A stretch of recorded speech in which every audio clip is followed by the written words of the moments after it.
Selamat siang dan selamat datang di Teminar by Kren ya. Perkenalkan kembali, saya Sheila yang akan menjadi moderator untuk Teminar hari ini, sekaligus mewakili Kren Indonesia. Dan kali ini Kren melaksanakan Teminar bertemakan Humanity versus Technology in Industry. So, bagaimana nih wajah dan hubungan antara teknologi serta manusia di masa depan ya, kira-kira akan seperti apa? Hari ini kita akan kupas tuntas, senang sekali sudah hadir ya beberapa panelis dari berbagai pihak. Kita akan menyapa terlebih dahulu.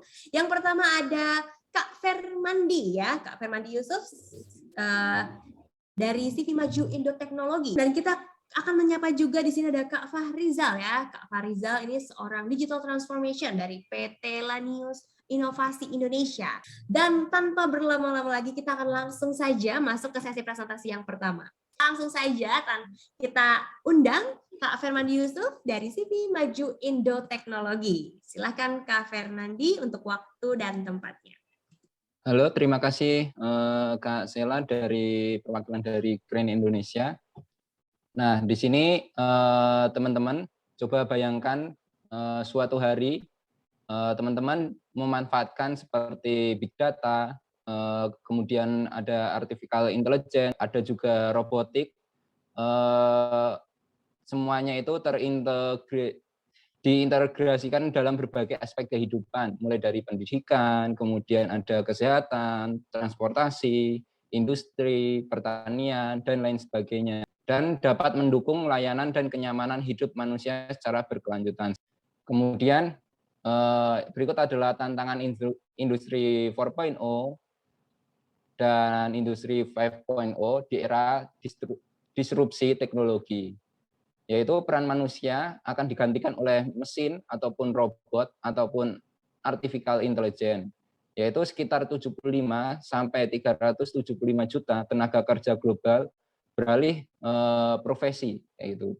Kemudian yang 1,8 juta pekerjaan akan digantikan seperti artificial intelligence, mulai dari taksi, dulu taksi konvensional, sekarang udah ada online taksi kayak gitu. Kemudian data entry, dulu manual, data melalui laptop ataupun ditulis tangan dengan buku tebal kayak itu, sekarang udah ada big data. Nah, berikut untuk pekerjaan saat ini yang diharapkan memiliki keterampilan di abad ke-21, yaitu teman-teman yang pertama yaitu cara berpikir. Cara berpikir sekarang yaitu harus kreatif dan inovasi, jadi teman-teman harus banyak berinovasi ataupun berkreativitas. Itu kemudian critical thinking, problem solving, discussion making, and learning. Kemudian yang kedua yaitu cara bekerja, yaitu berkomunikasi dan berkolaborasi. Kalau teman-teman di sini yang ingin berkolaborasi, silakan berkolaborasi, tidak usah malu ataupun gengsi dengan temannya kayak itu. Tapi teman-teman sekarang berkolaborasi, gimana caranya bisa membuat sebuah kreativitas ataupun inovasi yang berhasil dan bisa membanggakan negara kita Indonesia kayak itu. Yang ketiga ada sarana bekerja seperti literasi informasi ataupun data literasi TIK. Kemudian yang terakhir yaitu cara hidup di dunia. Citizenship, life and career, personal and social responsibility, itu adalah cara hidup di dunia di saat abad ke-21 ini. Tapi dampak teknologi ini juga buruk untuk manusia sendiri. Salah satunya seperti di gambar ini, yaitu ada anak laki-laki yang sibuk dengan gadgetnya sendiri ataupun smartphone-nya, kemudian ada anak perempuan yang sibuk dengan smartphone-nya juga, kemudian ada orang tua, kedua orang tua juga sibuk dengan pekerjaannya melalui smartphone. Jadi kedua orang anak ini, orang tuanya, yang akan menyebabkan anak-anak ini nanti kurang berkembang ataupun kurang kasih sayang dari orang tuanya kayak gitu. Nah, tapi teknologi itu juga tidak buruk-buruk sekali kayak itu. Karena apa? Robot ataupun teknologi itu tidak akan menghilangkan pekerjaan ataupun semuanya tentang manusia kayak gitu. Karena apa? Tidak adanya yang bisa menggantikan kecerdasan manusia yang lebih kreatif, fleksibel, dan mampu beradaptasi terhadap perubahan. Nah, ini mungkin adalah kebijakan dari Kemenristek-Dikti, yaitu pentingnya perolehan sertifikat selain ijazah. Sekarang ini mungkin Bapak Menteri Nadiem Makarim itu banyak sekali membuat program-program terobosan yang baru seperti Merdeka Belajar, terus menumbuhkan kewirausahaan, terus ada yang membuat program magang, itu semua yaitu dari Kemenristek-Dikti itu gebrakannya sangat bagus sekali kayak gitu. Karena apa? Sekarang itu contohnya kemarin ada teman saya itu daftar di Astra, itu yang ditanyain bukan nilai ataupun IPK-nya berapa langsung itu, tapi apa itu namanya, pengalaman pribadinya itu pernah mengikuti apa. Nah, kebetulan teman saya itu pernah mengikuti seperti lomba robotik tingkat nasional dan menjuarai lomba robotik tingkat nasional, kemudian mengikuti beberapa pelatihan coding ataupun kelas tentang teknologi tingkat nasional ataupun internasional, kemudian diterima di sebuah perusahaan Astra di Jakarta kayak gitu. Nah, jadi di sini perusahaan besar seperti Google, Apple, dan IBM tidak lagi membutuhkan pelamar dengan gelar sarjana, melainkan mereka yang memiliki pengalaman mengikuti pelatihan seperti coding ataupun kelas kejuruan yang terkait langsung dengan industri. Nah, berikut ada 2 contoh produk dari perusahaan kami, yaitu di sini ada teknologi pertanian, yaitu ada Beponic Next, yaitu memantau pertanian hidroponik secara real time dengan alat ini, dan nanti akan diteruskan melalui smartphone yaitu. Jadi walaupun kondisinya panas ataupun hujan, kayak itu petani ataupun pengusaha pertanian itu bisa memantau pertaniannya secara real time melalui HP. Nah, kemudian yang terakhir ini ada teknologi pemantauan transportasi tambang batubara, yaitu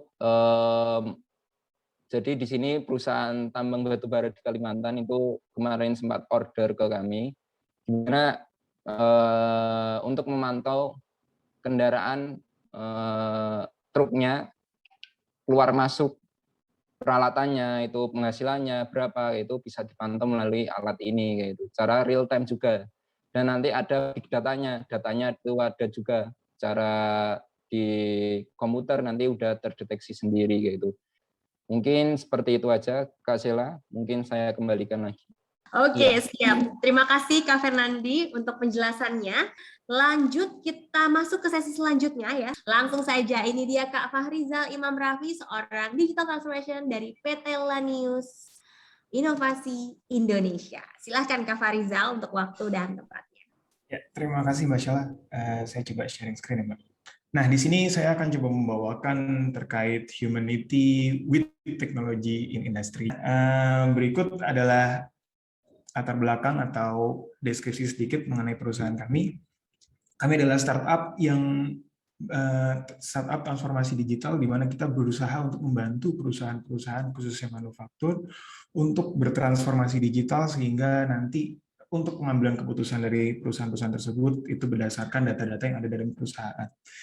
Nah, apa aja sih yang kita sasar? Yaitu pertama dari mulai machines, people, dan juga proses. Saya akan coba flashback sedikit mulai dari First Industrial Revolution. Nah, yang di awal ini First Industrial Revolution ini adalah ketika mesin uap atau mesin uap steam itu muncul. Lalu di revolusi industri kedua itu muncullah mass production system dan juga electricity sehingga proses produksi semakin cepat dan semakin efektif dan efisiensi. Lalu di revolusi industri yang ketiga inilah yang membuat banyak orang panik karena muncullah autonomous machine seperti itu. Jadi banyak mesin-mesin yang bisa bergerak sendiri, berpikir sendiri. Dan saat ini kita sedang merasakan Fourth Industrial Revolution, di mana semua data dari mesin-mesin tersebut jika terkoneksi dengan jaringan internet, itu semuanya akan bisa berkomunikasi satu sama lain, sehingga informasi-informasi yang didapatkan itu bisa didapatkan secara cepat dan secara transparan, semuanya kita bisa melihat informasinya.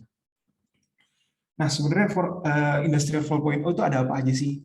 Di sini mulai pertama dari multi-agent system, di mana penggabungan antara autonomous robots dan artificial intelligence, lalu ada juga sistem integrasi, jadi semuanya itu terintegrasi, lalu juga ada big data analytics, lalu juga di sini ada simulation, di mana kita bisa mensimulasikan semua proses pengerjaan maupun operasi, seperti itu.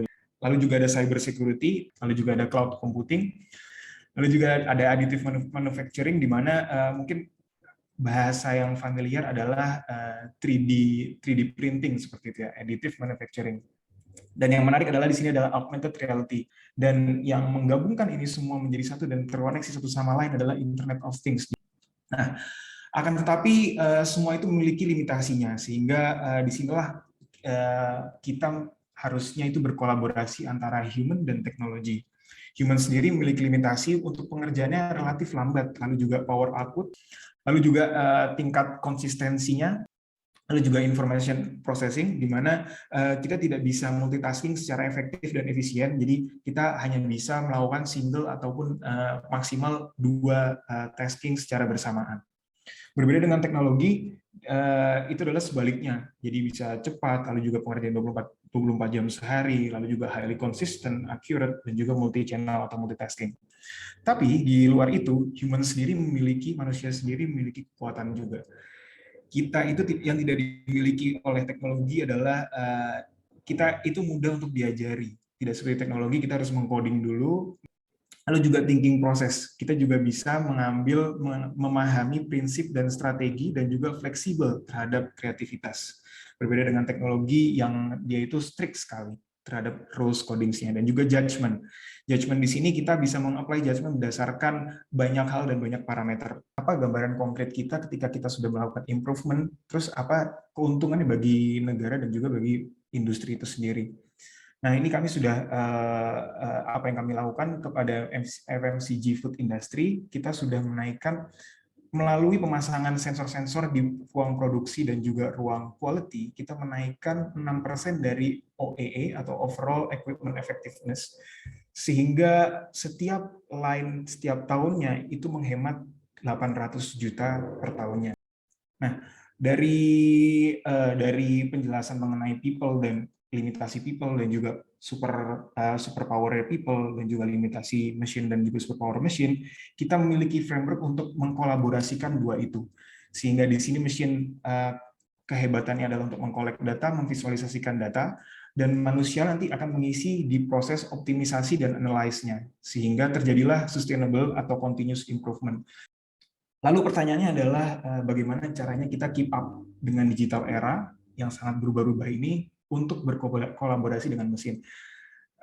Seperti sebelumnya, manusia tidak dirubah, tetapi dipindah tugaskan atau kita harus melakukan upskill dan reskill. Tidak lagi kita mengerjakan pekerjaan yang monoton, akan tetapi kita harus menganalisis apa sih masalah di perusahaan ini, bagaimana cara kita mengatasinya, dan apa improvement yang harus kita lakukan. Temuan dari World Economic Forum, jadi ada top 10 skills yang selalu diupdate oleh World Economic Forum setiap 5 tahun sekali, seperti itu. Nah, ilmu-ilmu yang ada dan yang dibutuhkan tahun depan itu berganti, sehingga yang tadinya complex problem solving ini nomor 1, sehingga di tahun 2022 dia menjadi nomor 6. Yang pertama adalah analytical thinking dan innovation, lalu juga active learning dan learning strategies, kreativitas, originality, dan inisiatif yang tidak dimiliki mesin-mesin yang ada pada saat ini. Dan mungkin ini akan berubah terus ke depannya. Sehingga yang perlu kita lakukan adalah upskilling, belajar terus, dan juga reskilling. Apa sih yang kira-kira kita kurang dan bagaimana cara kita mencocokkan untuk ke depannya. Nah, pertanyaan yang baru lagi, terus bagaimana caranya kita beradaptasi dengan pace yang sangat cepat ini, seperti itu. Nah, di sini ada metode mungkin yang akan saya bocorkan seperti itu ya. Nah, di sini menurut NTL Institute sudah ada penelitiannya bahwa di sini adalah piramid yang menunjukkan tingkat pemahaman seseorang dengan metode-metode apa sih orang itu biar cepat lebih paham. Nah, yang sudah kita lakukan saat ini dan juga yang sudah dilakukan di sekolah-sekolah dan di tempat teman-teman kuliah seperti itu ya. Itu yang pertama adalah lecturing. lecture ini ternyata hanya 5% dari pemahaman yang akan nyantol di kepala kita seperti itu. Itu disebutnya auditory. Ada lagi yang disebut dalam bentuk visual, yaitu reading, audiovisual, dan demonstration. Ini maksimal 30%. Tapi bagaimana sih cara kita memaksimalkannya lagi? Itu adalah dengan kinestetik. Yaitu dengan apa? Dengan diskusi dengan teman sekitar, lalu juga practice by doing, jadi langsung mengerjakan apa yang keahlian yang akan ingin teman-teman capai seperti itu. Dan ternyata 90% pengetahuan itu paling nancep adalah dari teach others. Jadi ketika teman-teman ini udah mengajarkan ke orang lain, itu adalah tingkatan tertinggi ketika teman-teman itu sudah benar-benar paham seperti itu. Nah, terus apa nih bahayanya ketika kita telat untuk berinovasi, telat untuk beradaptasi karena proses yang cepat ini, informasi yang sangat cepat ini beredar di mana-mana. Nah, kenapa sekarang ini kita udah jarang banget lihat Nokia? Karena ternyata di dalam Nokia ini mereka itu telat dan menolak untuk berinovasi karena mereka sudah merajai market pasarnya pada zaman dulu.